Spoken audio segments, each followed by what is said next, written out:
Hello, welcome to the Football Dugout. It's your boy Devo, your boy Mr. Mack, Gav Mack. What's good? And that means it's the Bundesliga show. We are one man light for now, but Florian will be joining us in due time.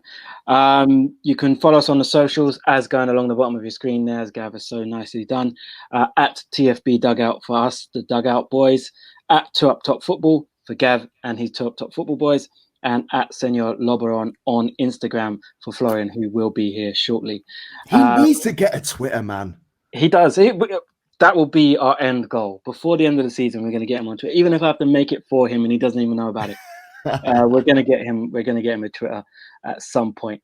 Don't forget as well, guys. You can also get 20% off on manscaped.com using our discount code TFD. That's 20% off of anything on the website. And that also includes free shipping within the UK. Take care of yourself. Groom yourself. The end is in sight. The 21st of June is coming. All you single men are going to want to have nice, freshly shaved balls and, make the most of it because it's going to be an absolute war zone when those pubs and clubs reopen. God, I'm just trying to work out how many kids are going to be born in March next year. I think there's going to be a fair few. I think that's going to happen. Let's see if there's something here. Where is it gone here? It's moved. Never mind. Okay.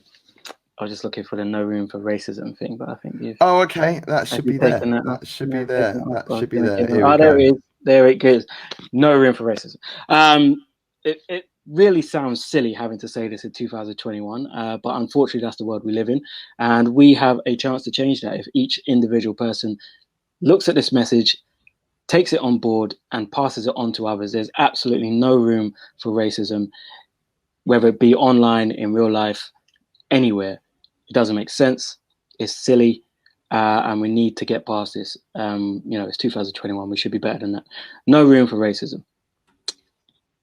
Preach. Okay. Shall we get on to the stories from Bundesliga this weekend?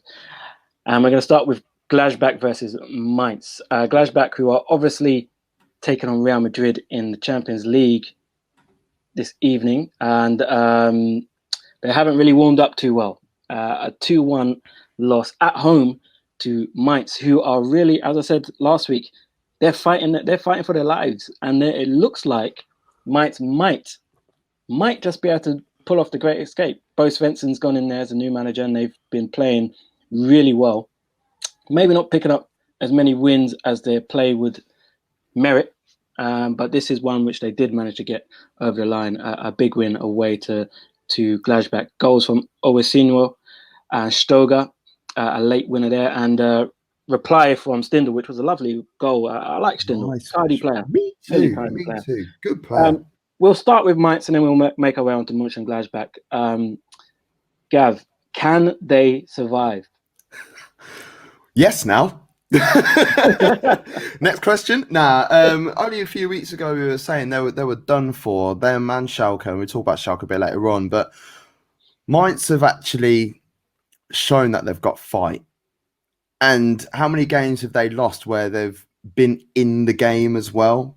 You know, even like we go to the Bayern game where they should have gone 3-0 up, and that would have been game over, game done. I honestly believe that. And they're just picking up points against all these free hit teams. You know, Mönchengladbach, they've got their eye on the City game later, so they're not going to be thinking about. Well, they should be. They've been thinking about the City game, but they've also neglecting their form in the league. So this was a perfect time for Mainz to face them, and they took advantage of it. And in the whole 90 minutes, they deserved to win. Yeah, they did. They did. A brilliant opening goal as well. And the thing is, I've been saying this for weeks about Mainz, is there's something different about Mainz. So as you said, Schalke and, some of the other sides that are there who are now, unfortunately for Mainz, starting to pick up points, bar Hertha Berlin, who we'll speak about again later. But they are showing a real resolve and a real want to win football games. And it seems like Bo Svensson's got them believing that they can stay up. And I'm hoping for their sake it's not just, the new manager bounce and then 3 weeks down the line when it kind of wears off, they revert back to where they were before and drop in points. But I believe Mainz will stay up. I think you could see the Giants, Hertha Berlin, in real trouble I think it's now a point. Mainz are only a point behind them. Bielefeld obviously on 17 with a game in hand as well. Sorry, 18 with a game in hand as well. It's looking very, very interesting. Yeah, and the thing with Mainz as well, their next two fixtures, these are winnable games. So it's going to be interesting to see whether they could use their mentality that they've had against the big hitters of the Bundesliga. They've got Augsburg next, and then the week after they've got Schalke. So this is the time for 6 points. I fancy them to get 6 points out of this game, which means they're going to lose them both, because my predictions have been absolutely terrible so far this season. And then the week after that, they've got Freiburg, and we don't know which Freiburg side are going to show up. They're so Everton this year, Freiburg. So there's a potential that they get 9 points from their next few games. And we'll be talking about, can they squeeze into and make a late charge for a European spot? You never know. You know what? If he gets them up even if Mainz finish 13th or 14th, Bo Svensson has to be in the conversation for Manager of the Year, because that would be it. But they were literally, I think, when he took over, maybe a point above Schalke, 2 points maximum. And we was all laughing at Schalke. Mainz were right there with him, and now look, they've also got Hoffenheim they've also got Hoffenheim and Bielefeld in their next run of games. So this is a great opportunity for them to do something about it. And what I'm loving about Mainz, they're all playing for each other. They're all fighting. So what I'm hoping is that when it gets to end of March, early April, I hope that they don't think their work has been done, so they can take their foot off the gas. This is their time to be like, right, let's kick on, let's go for it. It reminds me of the early Klopp days and the early Tuchel days at the moment, the way they're playing their football. So fingers crossed. And let's talk about Mönchengladbach. As we said, they are awaiting the Champions League game against Man City. And not only is this a terrible result to take into that, but also the fact that their manager is no longer their manager. How much of an effect do you think that played on this result? Giant effect. Well, the news only came out midway through their preparations for this game as well. There was speculation, but it didn't really get announced until they were building up for this Mainz game. So do the players care? Well, of course they care, because they are still professional footballers, but have they got that same level of drive? Do they really want to listen to their manager at the moment? It's difficult to look. I can only speak for myself, but I'm sure it's not just me that's been in this position. When you know you are leaving to go to another job and you're working your notice, you don't put every ounce of energy in. Even if you say you are, you don't. And this is what I think is happening. The body language from Roda on the bench when the equaliser went in, and just opportunities that they were taking, there wasn't anything there. There wasn't any body language whatsoever. And if you're acting like that on the bench, what do you think what do you think the message is being translated to the players on the pitch? It's not going to be the same. So I think I saw a similar thing when Nagelsmann left Hoffenheim and announced that he was going to Leipzig halfway through the season. Hoffenheim also, their form dipped for a little bit after that announcement. I just don't understand the timing of it from Mönchengladbach's point of view. And even from Dortmund's point of view. I mean, Dortmund, I suppose you could say the players will now know that they have someone coming in, so they're going to want to impress and blah, blah, blah. Mönchengladbach players, I don't know where they stand in this, because they haven't announced who's coming in next. So there's no real clear direction, and it could be costly at this start, because they win with a chance of qualifying for Europe again, for Champions League even. And the time is just a bit poor. So that's a terrible result for them. But big up Mainz. Well done to Big up Mainz. Quickly, before we move on to the next game, we're just going to try and get predictions of what's going to happen tonight. Are City going to run a riot, as many people have predicted? But City tend to, they get into the Champions League and it's not the same side that you see in the Premier League. I think this time it's just going to be that little bit different.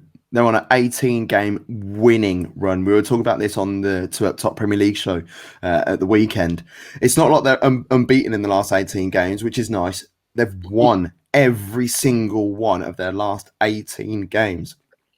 And even when they haven't got out of second gear, Arsenal, they have still been able to control the game from minute one. And that's what's going to happen in this game.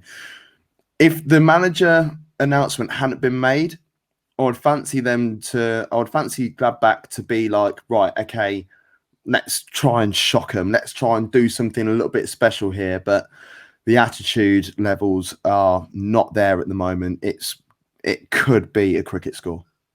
I just seen the lineup, and City are not playing De Bruyne, but he's not gone with the 2 DM system that he tried last season or any of those foolish formations that he tends to do at this stage. He's gone with a pretty much straightforward Man City lineup, just with De Bruyne on the bench and Aguero on the bench. So with that in mind, I think Mönchengladbach might get that work. No change whatsoever. Yeah, Foden starting? Yes. Yeah, Foden, Gundogan, Sterling, game done. Jesus. I think it's going to be a massacre. But you never know. Football is a funny old game. Speaking of football being a funny old game, Frankfurt have beaten the almighty Bayern 2-1 at home. And I said before this game that Frankfurt sometimes are quite a bogey side for Bayern Munich. They beat them in the cup final a couple of years ago, which with Niko Kovac then leaving Frankfurt to take over at Bayern Munich. And the biggest thing for me is that Frankfurt did this without Andre Silva, who, second best goal tally in the league. I think he's now been surpassed by Haaland. But without him, and it could have been more. Frankfurt had quite a few chances, especially in the first half. And I think when they went 2-0 up in that half time, they kind of a bit shell-shocked in the second half and allowed Bayern back into the game. But goals from Kamada and Yunus, who was brilliant on the day. That's one of the best goals of the weekend. There were some great goals in the Bundesliga this weekend. But Yunus number 3 on my list, that one. Yeah. For goal yeah, of the weekend. You know what? Yeah, I agree Still with that. Still sick. Doesn't mean that the other there weren't any other decent goals, but the other 2 goals that we'll come to later are just that. Yeah. Unbelievable goal. But yeah, I'll put that third. And then Lewandowski got his customary goal in the 53rd minute. And Bayern, as much as they huffed and puffed, they couldn't break down Frankfurt to get that equaliser, and they lose points. And Frankfurt are absolutely flying. The informed team in Germany, they're now firmly in the Champions League places. How long can they keep this run up, Gav? Not for very much longer, if I'm honest. Next, no, they've got Bremen next week, but then they've got Stuttgart at home, and we know what Stuttgart's away form's like, and then they've got Leipzig. So I could see 4 points from their next 3 games, which, to be fair, still isn't a bad return. But look, Frankfurt have shocked a lot of people this year. You know, it was only just before they went on this monster run, we were talking about them. They might be able to squeeze into a Europa League position, but they're going to be comfortably in mid-table. Are they shocking people, actually? Because the level of football that they're playing is second to none, and teams don't really know how to handle them and how to approach them. I dig out Andre Silva every week, but he is scoring every week. I was surprised that he wasn't in. I was surprised that he wasn't in the lineup, but then I found out he was injured, so it's like fair enough. And Luka Jovic finally got a start since his return. Yeah, Kamada is bossing the middle of the park. Kostic is just putting in wonder balls constantly, and the form of Yunus has turned around immensely. He's not been picked for the national side for 3-4 years, but Yogi Love was in the stands for this, and I think he would have been very, very impressed with his performance. I'm just looking through Frankfurt's results and trying to find the last time that they lost a game, and I've been scrolling for a long time here. Was it nine games? Match day 11, they lost 2-1 to Wolfsburg, and they haven't lost since. And I think there's only 2 draws in that time as well, so they've been absolutely on fire. And they're banging goals for fun. 5 the other week, 3 here, 3 there. They're doing it at both ends of the pitch as well. They're defending pretty well. Trapp's in the form of his life. Trapp. This is I wanted to speak about him because it's so difficult for him. He's not going to be able to dislodge Manuel Neuer at the moment. Manuel Neuer has got age is catching up with him a little bit, but Kevin Trapp is one of the best goalkeepers that Germany have produced in a very, very long time. They've got a lot of good goalkeepers. Oh yes, they have, and I'll throw Leno in the conversation as well. No, I will to a degree. It's just the way Arsenal play, but it's not Arsenal show today. It's Bundesliga, so I could talk about them forever. But look, Kevin Trapp, he's 30. But as a goalkeeper, he's got another 5-6 years at least. At least. So if Neuer pulled off a couple of wonder saves in this game, Brilliant in saves. particular the one towards the end, which was like, I sent that meme in the group, didn't I, of Quagmire and his strong left arm. But that's exactly what it was, you know. And Neuer can still produce those levels of brilliance.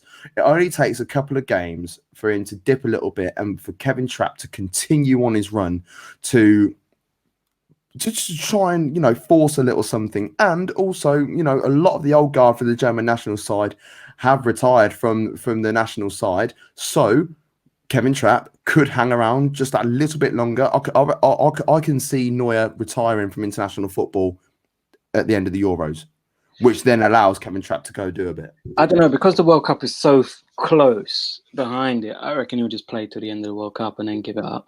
But we forgot about ter Stegen as well. I mean, that is probably the hardest jersey to wrestle away in the German number one, because they're all solid. Brazilian number the one. thing is, Germany have been through this before when they had Oli Kahn. Oli Kahn didn't even play as often as he should have because they had Bodo Illner.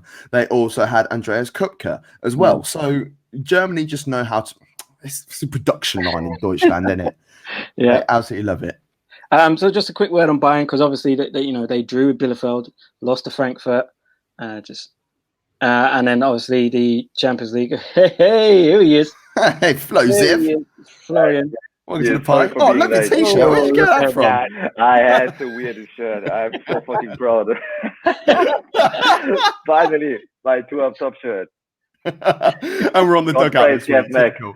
Yeah. But if football dugout has shirts, no, we don't have one actually. But maybe it's something. We should create one. Or we should create a shirt for the Bundesliga show. Yeah, let's do a Bundesliga show shirt. Why not? Let's do it. You're coming just at the right time, Flo. So we're just about to talk about. I'll put Bayer Leverkusen. I just realised it was Bayer Leverkusen on the bottom of the thing as well. They did lose. Well, we'll get on to that. We just talk about Bayern Munich. But there's standing Eintracht Frankfurt against Bayer Leverkusen in the bottom line. Yeah, I don't know why. Gav's obviously had a few. There you go. Not enough. Bayern Munich. That's the issue. And Bayern, obviously, the form drawing to Bielefeld, losing to Frankfurt. Obviously, they won yesterday against Lazio pretty handsomely, but they've got a few injuries. They've allowed Leipzig to come back 2 points behind them. Are Bayern Munich right to be worried, or are they okay? I believe they are the most dangerous when they're weak. So if the Bundesliga underestimates Bayern Munich, that's exactly the moment where Bayern Munich starts winning 10 games in a row. Yeah. So I wouldn't say that I would say they're beatable, of course. So all teams may have the self-confidence to say in a game against Bayern Munich, okay, they're not the Invincibles anymore. They've never been there, but there was a period of time when they were really hard to beat, especially in the beginning of Flick era. And now is the moment where you go into a match and you say, okay, with a good performance and a little bit of luck, we might be able to grab a point, or even very much amount of luck, or very high amount of luck, we can secure a win. But I guess the more games Munich loses, the more focused they become. So I'm pretty sure that they will, especially after the Lazio win, they will start winning matches in the Bundesliga very soon. But I'm really looking forward towards their match against Leipzig, and I hope until then Leipzig can manage it to stay in contact. That's the beginning of April, isn't it, that game? I think. On the plus side for Bayern, they have got Cologne next. So easy if money. you want to get back to winning ways, just How long is Thomas Muller out for? Because I think that's the player who really makes them tick, is Thomas Muller. Is it COVID that he had, or was it an actual injury? He has COVID. Yeah. He got infected during the Club World Cup. Oh dear. Ugh. Well, we'll move on. Done. Before we move on, there was a question that came through before we started, which I love that, because like people are sitting there praying, waiting for it's like, you know, I'll tell you what, it was like hanging out outside the pub on June the 20th of June You know, like like when a new iPhone's out and people are queuing up outside like the Apple store, and then the first person walks out and they're like, "I've got an iPad" or whatever. So yeah, the question was thoughts on Musiala joining Germany rather than England, and I think that is it's a key question, especially when we're talking about Bayern Munich as well. So thoughts, Musiala for Deutschland? I don't really get it, because from my point of view, England is the more promising nation with more promising talents. But I guess it's always a matter of kind of maybe where you feel home. I don't know how he feels. He was born in Germany. Now he's in Germany again. He's still very young. So I can imagine for him, he said maybe he felt like a stranger in England. I don't know what's going on in his head. But just looking on the football pitch, I think the England squad is more promising. But obviously, if you want to win a title, you're wrong in England. You need to go to Germany. You want to be. True. So, sorry for that, any English guys, but I would love England to win a World Cup, by the way. But I'm very skeptical that it's going to happen. Can you imagine the big advantage he has in Germany is that he's the Bayern Munich player. So his spot is nearly secured at the World Cup, at the European Cup next year. If you play for Bayern Munich, you play quite a decent season. You, of course, are a player of the national team. He has a very big lobby in the national team if he plays for Bayern Munich, and that's what I think is might have been a factor, because in England he won't have that lobby. He isn't even playing for an English team. It will be a very difficult way for him to come into the squad. I think it's if you think football in terms, it's a wise decision, because, as you said, the talent pool in England at the moment, especially in like advanced midfielders, is quite deep. I think he'll get more opportunities in Germany quicker. I mean, there's a lot of I saw that. I was going to ignore that. I feel like he's digging out Croydon, but I'm going to leave that. You leave the Bronx alone, man. You leave the Bronx alone. I think him playing for Germany they may see more opportunities to actually play. Unless he completely reinvented himself and became a DM, because England, that's one area which we could do with some help. I don't think he would get above a Foden or a Grealish or a Maddison or a Mount. Any of those guys, I think he would struggle to get. Even Jude Bellingham, who's a similar age to him, or exact same age as him. So I think, in terms of footballing wise, I can understand why you'd want to play for Germany. I think it's. I'll take both of your points on. In terms of talent pool, he would be better to play for England, but the manager doesn't even know how to use the talent for the English national side anyway. So it would be a waste. It would be, let's play for England. Let's pin him down, play him in a competitive game for 4 minutes, and you can't play for anyone else. There's no point. But the kid is 17. He doesn't need to be making this decision yet. He might be playing for Bayern Munich, but he is nowhere near international standard at this moment. So enjoy your football. Enjoy your football for the next 2-3 years. Even if you go out on loan and play week in, week out at a Stuttgart or something like that, just go and play football. Go enjoy yourself. When you're 20 years old, 19, 20, unless you've progressed a lot quicker than you expect to, then make a decision. There's no rush. You shouldn't be in any thoughts of a Euro squad this year or a World Cup squad next year. You should be thinking next about Euro 2024. I can imagine that the German Football Association was flirting really heavy with him because we simply don't have these young talents. Like Moukoko, for example, plays in Dortmund, 16 is the youngest Bundesliga player.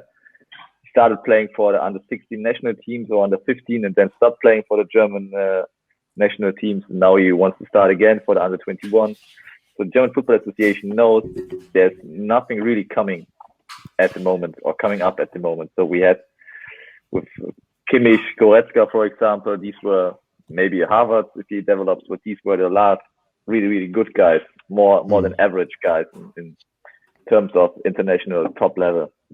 And I can imagine that the German Football Association hopes for guys like Mukoko and Musiala to be important pillars of a squad in 10 years, to get some time to re-establish the structures in the youth academic system, especially in the under 15, 17, 19 national teams, etc., etc.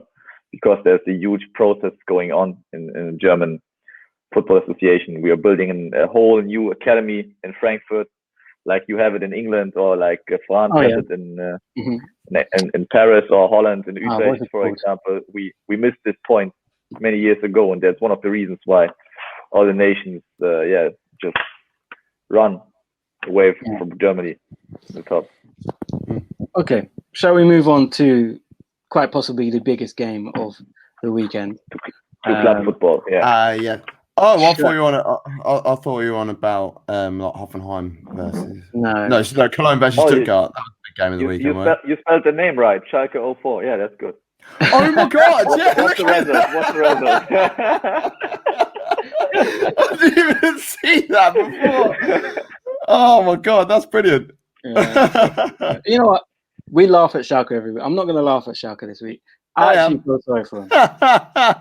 This is the problem. It's good that we laugh at them because, you know, I don't. What's the word if you suffer with someone in English? What's the term? You know, because Dortmund are what? You sympathise with them or empathise? Empathise, yeah. So after the match, Dortmund was empathizing with Schalke. And that's the worst that can happen. If your biggest rival, your enemy, is empathizing with you because you're so weak and so bad. This tears out your heart. If they laugh at you, it's okay. It's well deserved, but don't empathize with Schalke. No, I do, because this scoreline doesn't tell the story of the game. I think Schalke played really well in this game. The only problem is they can't make up their mind in the final third. They get close to the final third and they don't know what to do. Should I pass? Should I pass it to this guy? And then they end up doing nothing. And they hit the post, a great save from Marvin Hitz in the second half when it was 2-0, I believe. I feel like they had chances at the beginning of the game to get into dangerous positions, just couldn't figure it out. And then on the stroke of half time, bad mistake from Stambouli. Sancho's in, 1-0. Sancho gets the ball wide. Haaland, absolute, just world-class finish. Just doing Devo, mate. Stood up when he scored that goal. I couldn't believe Devo, I picked my top 3 goals of the week. And you didn't even pick him? Forgot about this. Oh, this is my second one. Oh, no, I had different. I've got Eunice has got to go down to number 4. This has got to be number 3. Okay. All right. We'll get there. Okay. As to what the top 3 goals. But yeah, Haaland was absolutely ridiculous. As soon as the ball came in, I saw him shape up. I was like, goal. I knew it was a goal. I knew it. But yeah, I mean, I don't know if there's much to say about Schalke at this point. They're done and dusted in this league. Absolutely finished. So we'll talk about Dortmund mostly. Can they take this? I'll come to you, Gav. Can they take this result and what it means in this derby and really push on now? I mean, the manager, they know who it's going to be. That's all sorted out. They've got a great result here against their local rivals. Can they now push on and try to get back into the Champions League places? See, I would have said no before, but when we were speaking about Gladbach earlier on today, and you just put it back in the forefront of my mind again, they now have to try and impress, because I'm not saying that they've got dead wood, but they've got a squad. And there's a lot of this squad that are going to be wanting to be in the starting 11 week in, week out. You look at squads, you look at teams like Wolfsburg, you can pick their starting 11 every week and you know it's going to be that. Whereas Dortmund, there's a lot of talent knocking around. Who starts, who stays, who goes, whatever. And they're all going to be vying for a starting 11 position week in, week out. So now that they know who is going to be coming in place, then this is their chance to push themselves into the top 4. And if they do, how good would it be for Rosa to walk into a Champions League squad ready to go? Maybe a couple of additions here and there, but you look at Dortmund are performing way below par.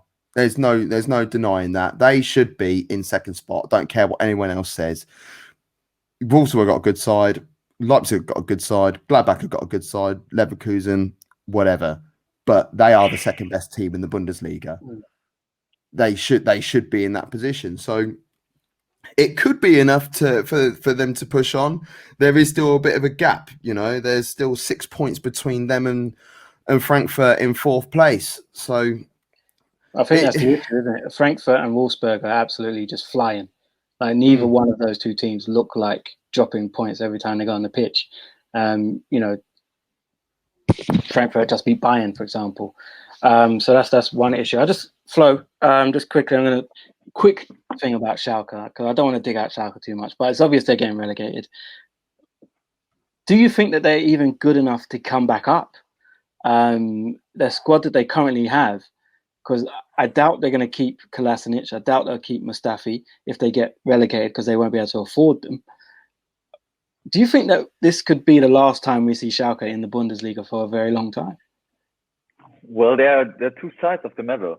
On the one hand, they have huge and massive financial problems.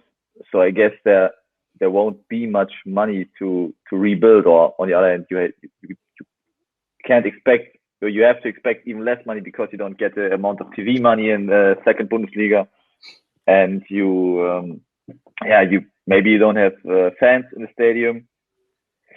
So usually, without Corona, I would say, okay, Schalke is going up straight because simply 60,000 stadium is just too big. They're just too big for a second league team. They will be able to collect some players who just like to play or take the chance to play for Schalke and make a team that is able to, or build a team that is able to play for promotion. But I mean, you take a look at Hamburg, for example. They're struggling for a third year consecutive now in the second Bundesliga, and it's very difficult. It's a very difficult league because even if you have good and talented footballers, you're a little bit lost in this league because this league is about fighting. This league is about aggression, emotion, etc., and not about playing good football. And if you come to, I don't know, SV Sandhausen or VfL Osnabrück and you play on a pitch which is 5 years old, you can't expect to play on good conditions. Yeah. So as I think the biggest problem for Schalke is not becoming insolvent, to stay liquid. They have these huge financial problems, and if they're able to survive a relegation, then they should be a contender for promotion, from my point of view. But if they don't, then for me it's possible that they don't survive this because they're so heavy. I don't know. In debt. So heavy debt. Yeah. It kind of reminds me of Leeds and that situation where they went down and then just didn't come up for, I think it was 16 years. Do you guys remember Kaiserslautern from Germany? Yes, I remember Kaiserslautern. Yeah, they played in the Champions League in 98-99. I remember that from my Champions League 98-99 PlayStation game. I had that. I'm a PlayStation 1 chipped.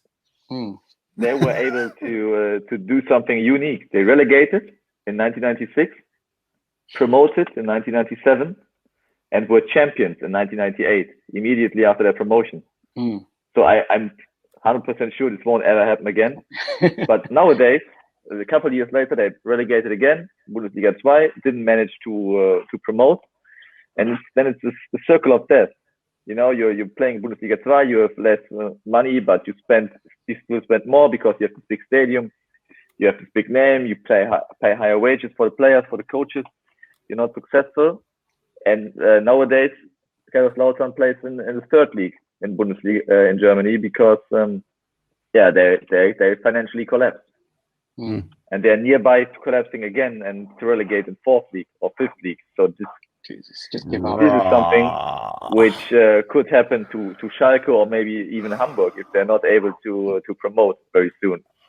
You have such a high burden as a big club. Yeah. Devo, can we block Eddie Martin with comments like this? I don't think Kroenke would allow us to go into that much. Well, unless Kroenke just sells it for Anyway, we won't get into that. Let's move on to Bielefeld versus Wolfsburg. Mentioned them just a second ago. They are absolutely flying, Wolfsburg.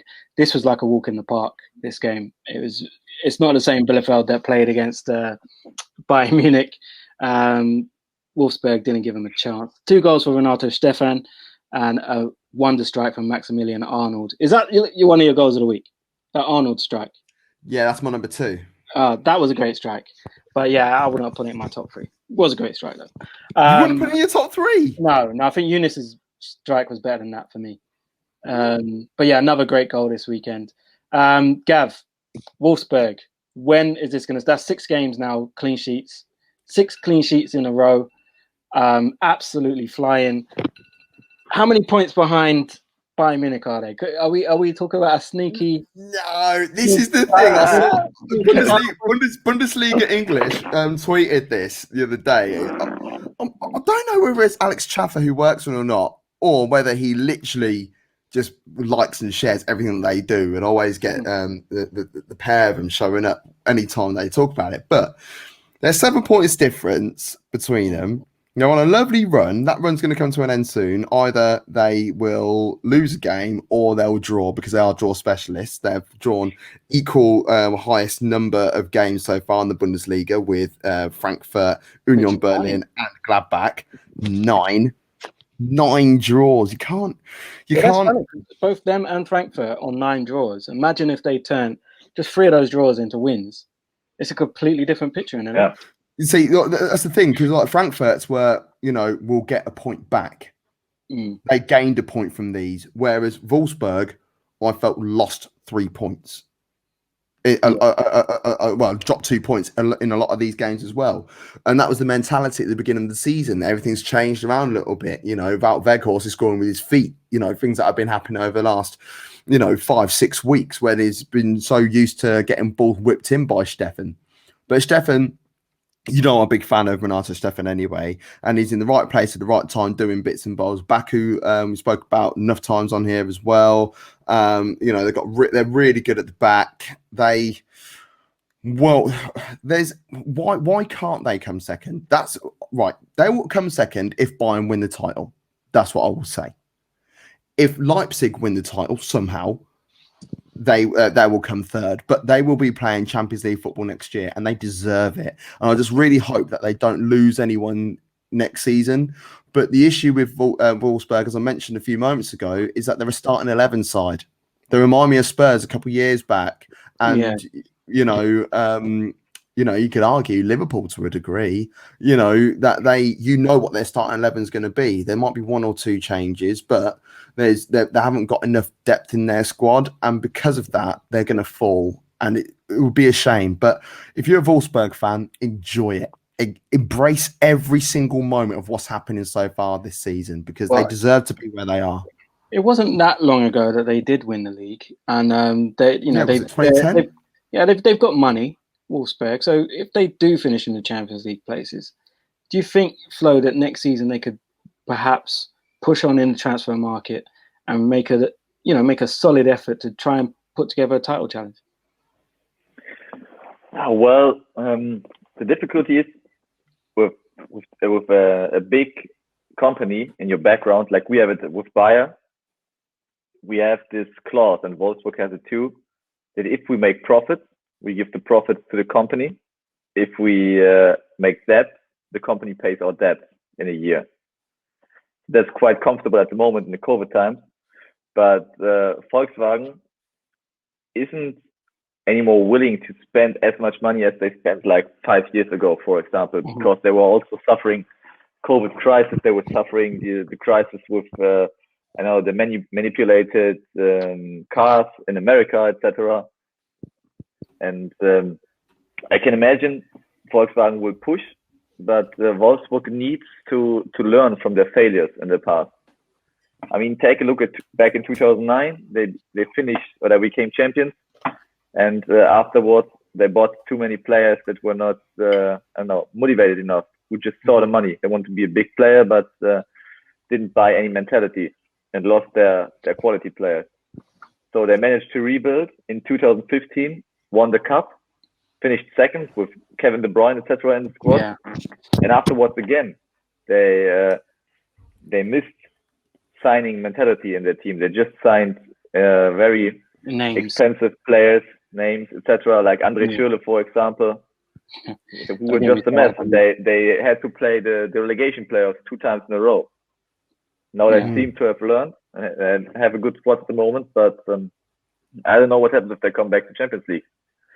From my point of view, Wolfsburg is one of the teams regarding the budget they have and the amount of money they have for players, and from Volkswagen, it's a team that always needs to be in the top 4 in Germany.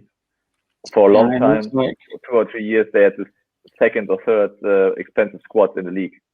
And it looks like that's where they're going to finish this season.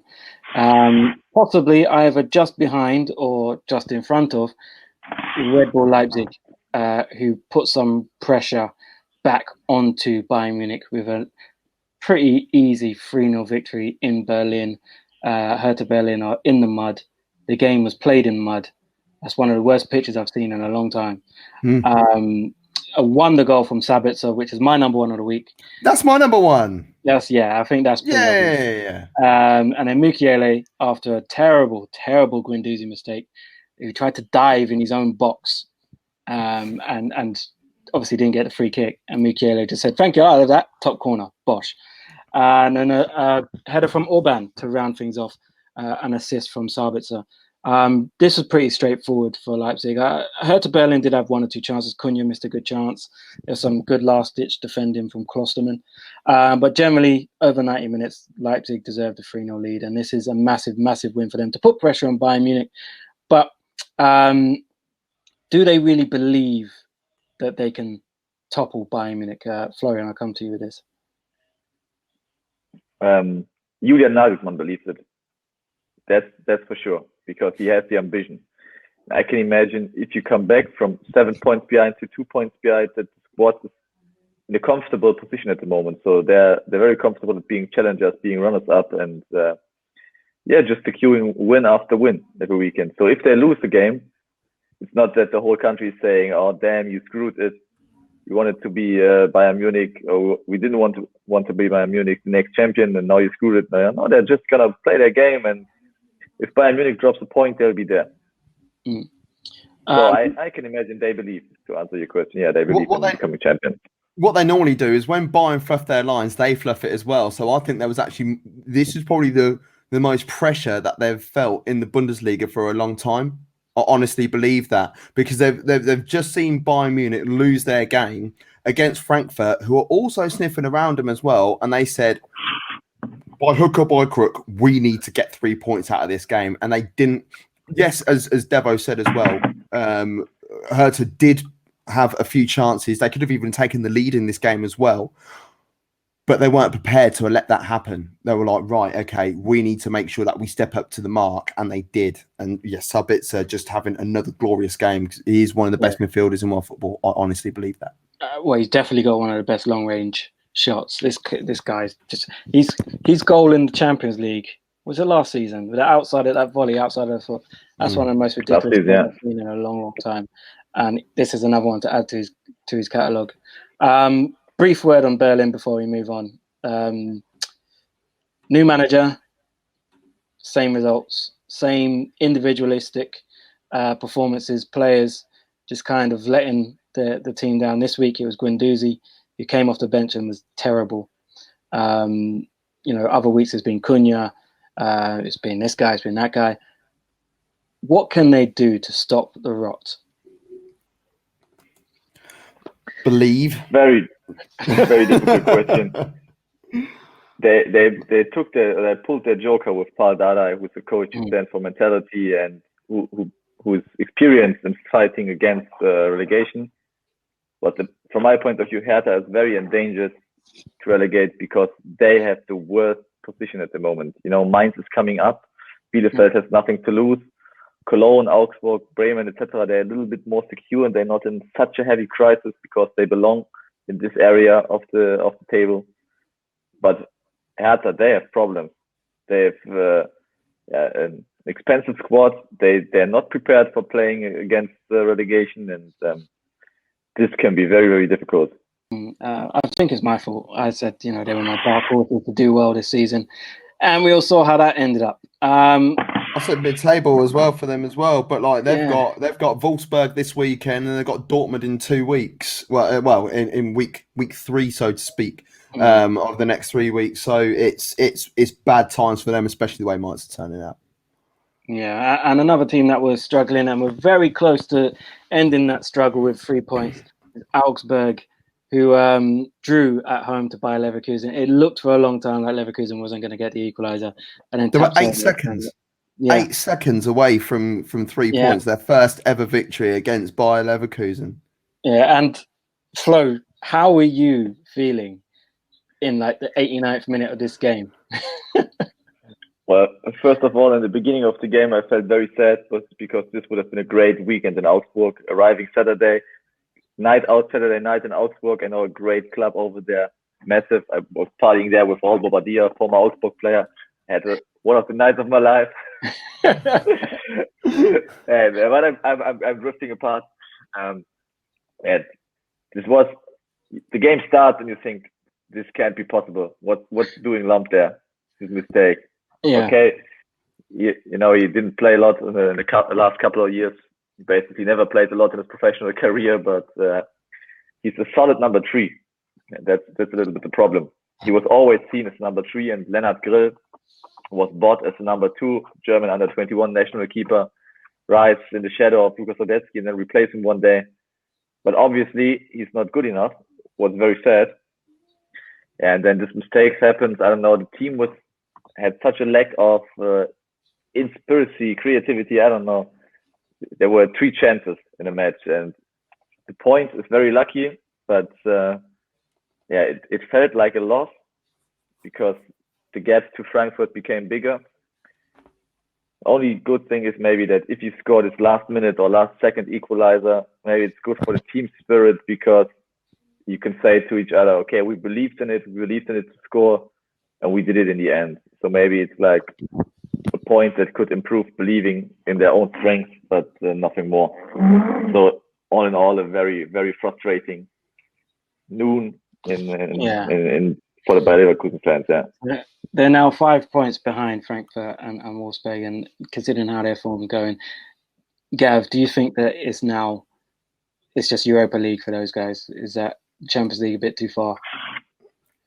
Yeah, I do. There are a number of clubs that are better than them, and you know it's annoying because just at the turn of the year, just before Christmas, you know, before the Bayern game, we're talking. Could they do it? Could they win the title, sort of thing? I didn't think they'll win the title, but I thought they would push a lot further. But I could see Dortmund overhauling them, and you know you still got Frankfurt and Wolfsburg that are above them right now. I think the top 4 is going to be the top 4 at the end of the season. I think the order will change. Whether it's a case of Bayern winning the league or not, I don't know. I expect them to. But I can't see Leverkusen jumping into there. And, you know, to be honest, a Europa League run, I know they tried to fluff their lines. They did me out of money last week against Young Boys Bern. Yeah. No one expected that result. I expect them to overcome them.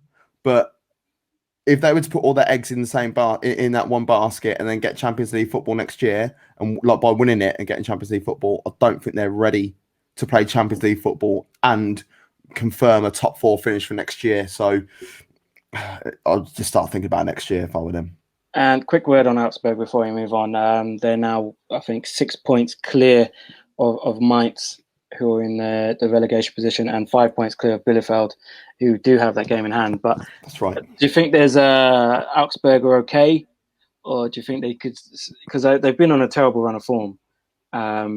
This game kind of could have been a turning point for them. Do you think that they'll be okay? If Mainz continue their run, no. I still think they're in a relegation battle. You can't. There are 6 points separating Werder Bremen in 12th and Mainz in 17th. All those teams are in a relegation battle. The only team that I think Hoffenheim is safe. Not safe. They can still get dragged into it, but yeah, from Werder Bremen down, should be looking over their shoulder. Actually, because the next stop is Hoffenheim.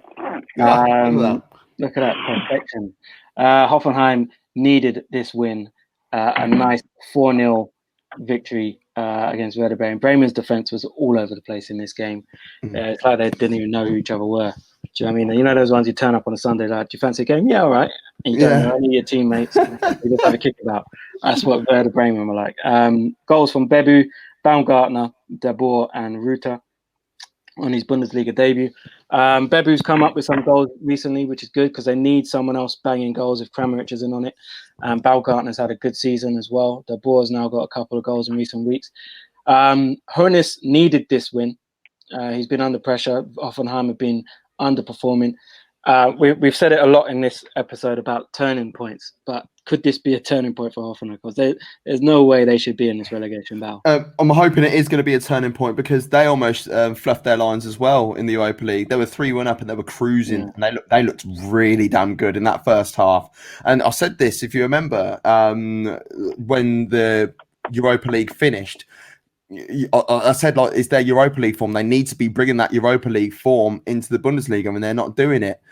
It comes down to Europa League again, and then they turned up. I was thinking, this is exactly what I said. This is what they're doing. But as I said, like, they got pegged back to 3 apiece, and that was all De Boer's fault, so to speak. Well, not his fault, but he missed the penalty to put the game to bed, and then they're allowed back in the game.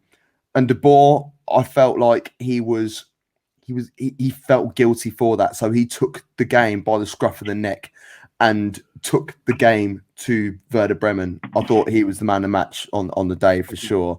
But yeah, he was he was key, and they need to make sure that he stays fit and use him. And if they can, then they'll be able to pull away from the relegation fight. Yeah, and Bremen, who it's hard to tell what Bremen's going to turn up, because one week they look decent, next week they look absolutely trash.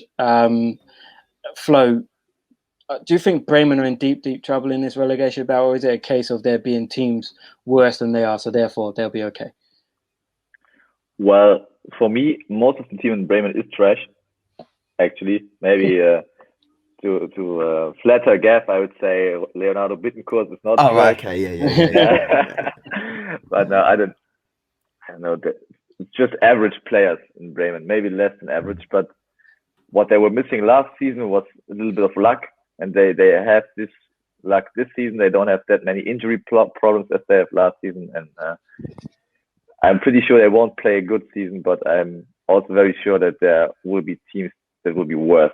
I mean, one spot is blocked by Schalke, so you just have to worry about one team or for the playoffs and 2 teams being worse than you. And I can imagine Bremen is going to grab a point somewhere here, somewhere there, maybe 3 points somewhere, and finish with 36 points, 2 points clear of the playoff spot, and they say, okay, no playoff, we're fine for this season. And then they need to analyze their structure and to analyze their squad, because this won't last forever.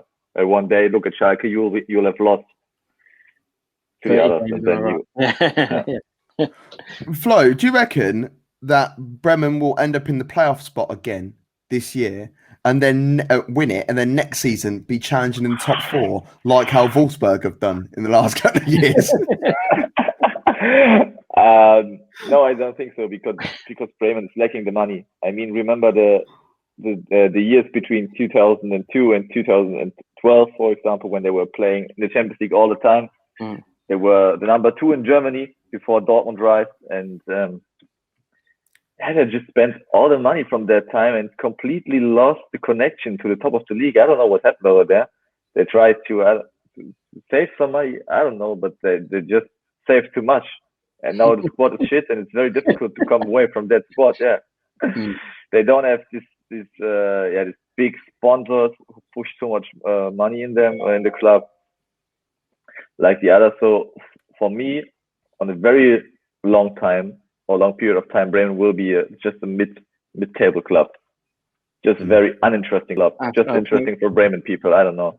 They would love to be mid-table at the moment. They'll snap your hands off. 2 clubs who are talking about mid-table. These segues are just getting better and better, I'm telling you. Freiburg versus Union Berlin.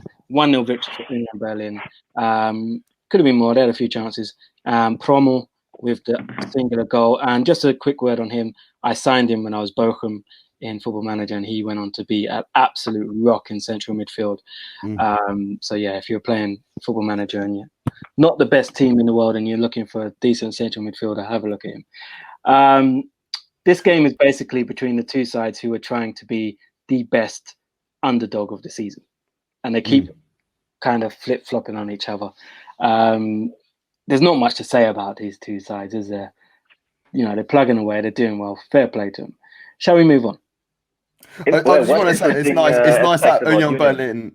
Yeah, I think it's nice that they've actually picked up a win for the first time since 1914.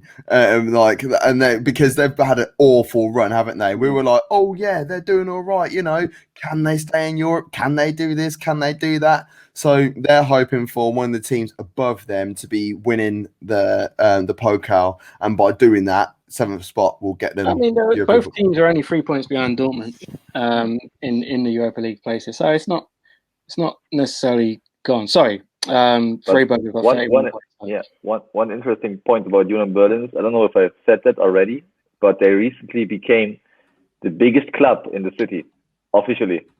So they now have more members than Hertha has. Wow! That's got to burn. That is a trophy and a half. That is, isn't it? Oh, that's taking a look at the Bundesliga table, taking a look at the amount of members. We see the big city club playing in Köpenick. You know, this reminds me of when Spurs fans say they're the biggest club in North London. Oh, the banter. And it hurts because it's not. You're clearly not. But anyway, we won't get into that. Our last game of the weekend, FC Cologne at home to Stuttgart. And Stuttgart away from home generally do well. And this was a lovely goal. This is a great header from Kalasic. He's now got 5 goals in his last 4 games. Nico Gonzalez, who? Hey, steady. Put some respect on his name. Well, this is what you want. When your main man's out, you want someone to step up. And Kalasic has done that. As I said, 5 goals in 4 games. Lovely headed goal here. And I think he's got 5 headed goals in the Bundesliga this season. Devo, who crossed most. Was it Sosa again? Shocking. My guy Sosa again, of course it was. He's now into double figures as well. Kalasic has 10 goals for him this season. Quietly getting on with his business. I don't know what else to say. Stuttgart are literally mid-table. That's just where they live. I don't think they've moved in the league for like 6 weeks. They've stayed there. Even when they go on a run, they I tell you what, actually, when they go on a run of like not losing a game, they end up dropping a position. Don't they? It's like, they've beaten in 5. You know, we just won 3 and drew 2. We started that run in 8th position, and now we're 10th. What? I feel for him because it is the case of that. But this what they've done so far this season is Matarazzo a new contract, and that's big. Yeah, he's doing well. But with a clause. Oh, has he got a clause for another, just in case someone else wants? 2023, he has the clause to leave the club, but. It's like business as usual. Yeah. You won't be able to keep Matarazzo if you don't offer him a clause. And if he takes the clause in 23, he spent 3 years in Stuttgart, did a great job, and you have to be satisfied with it. Yeah. Like Gladbach. And Cologne. So, didn't mean to do that. Sorry, finger slipped. Right, I think it's about time for this. Wolfram's words of wisdom.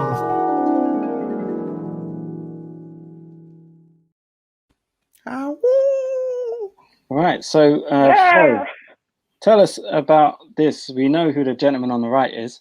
That's young, less stressed, and less moany Jurgen Klopp. Jurgen Klinsmann. Not Klinsmann at all, it's Klopp. Who's the gentleman on the left? The gentleman on the left, and it's a little bit of a sad reason, and come to that later. His name is Wolfgang Frank. And Wolfgang Frank is maybe something like the role model for the way of Jurgen Klopp's coaching. So Wolfgang Frank was coach in Mainz 2 times. The first time starting in 95 to 97. and Jurgen Klopp played amongst him. And he absolutely impressed Jurgen Klopp with the way he wanted to play, because Wolfgang Frank's role model was Arrigo Sacchi from Italy, and he was the first ever coach to establish 4 in the back, a 4-4-2, pressing, counter-pressing, speed football, so very rapid football. And he managed to form Mainz from an average or bad second Bundesliga team to a potential promoter to the Bundesliga. And he's maybe also Jurgen Klopp wrote this in his biography, that he's maybe the most important one, or important influence for the way Jurgen Klopp wants to play as a coach. And he was a huge inspiration for Klopp. Afterwards, in 1998, he came back to Mainz again, and they nearly promoted. And afterwards, Jurgen Klopp overtook being coach in Mainz.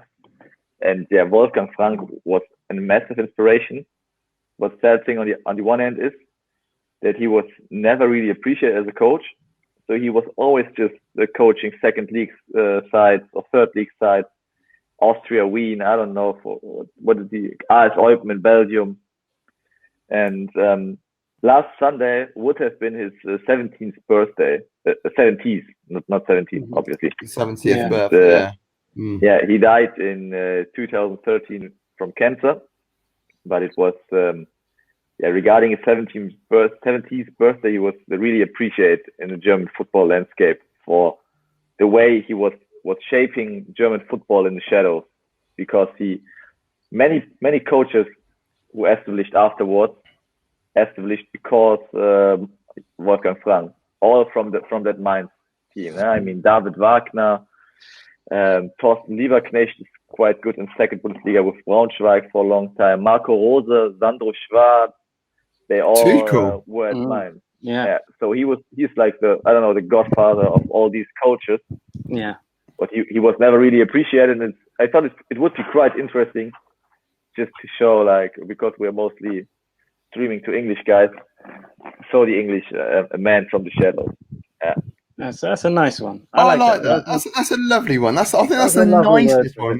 We're constantly taking the mickey on on this. Do you know what I mean? Like, that's how Kakamega Homeboys turned up on that sort of stuff.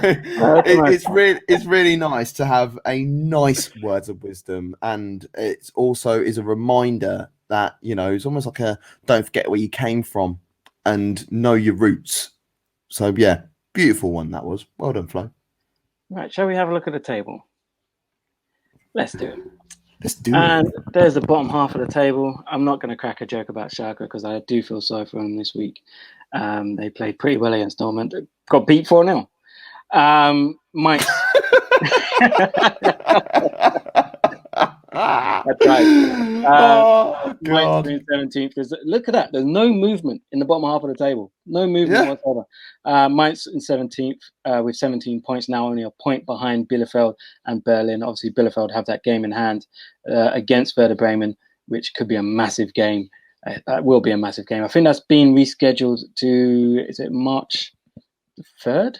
It's been rescheduled soon anyway. Hertha Berlin 15th, Cologne in 14th, Augsburg 13th, zero movement there. Bremen go below Hoffenheim after losing 4-0 to Hoffenheim. But obviously with that game in hand, they can go back onto level points. Stuttgart in 10th with 29 points, and they haven't moved for about 6 weeks. 9th, we have Freiburg, 31 points. Mönchengladbach in 8th, level on points with Union Berlin. Union Berlin have moved up the table into 7th with that win away at Freiburg. Dortmund 6th, Leverkusen 5th, no movement there.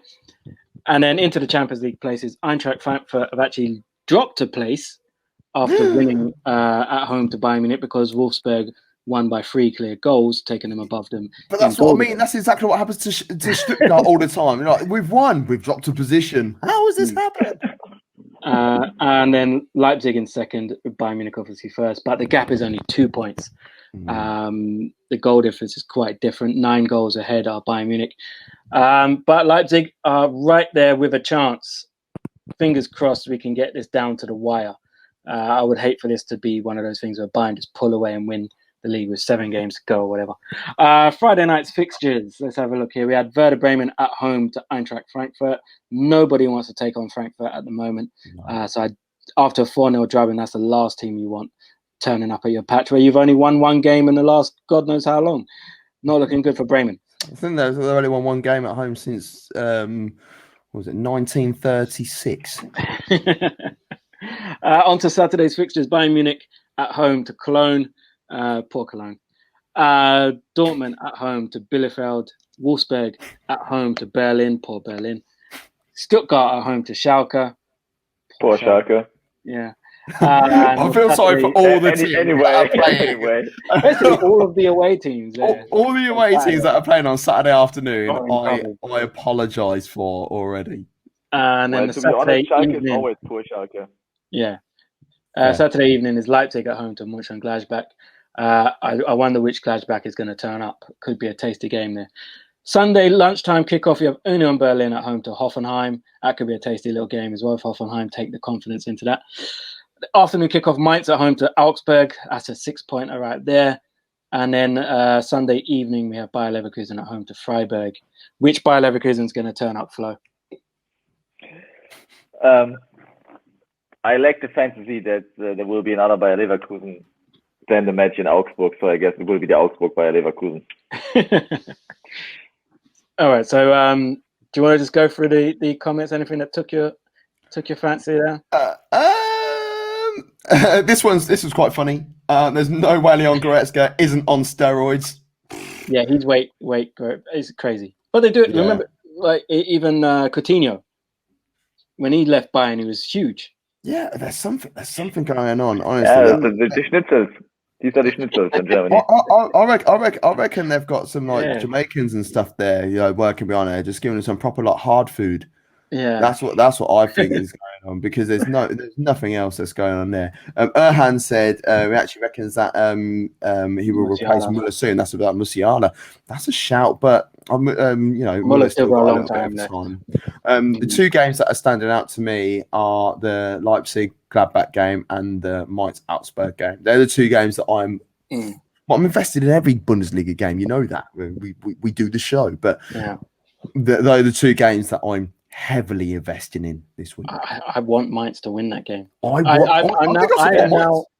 now kind of a Mainz follower for the rest of the season. I just love the fact that they were down and out, and they've just turned a corner. I'm now invested in them. I'm like, yes, Mainz, come on. I might have to bring my hook up and get me. Take the chance and bet on them as long as they're in the relegation position. I'm not betting. No, I'm going to bet against them. I'm going to bet against them every week, because if I win, then it's like, that's great financially. But if I don't win, then I'm helping Mainz on their journey. That's exactly the tactic I have, or the strategy I have with Bayer Leverkusen, but it doesn't seem to work out in the last couple of weeks.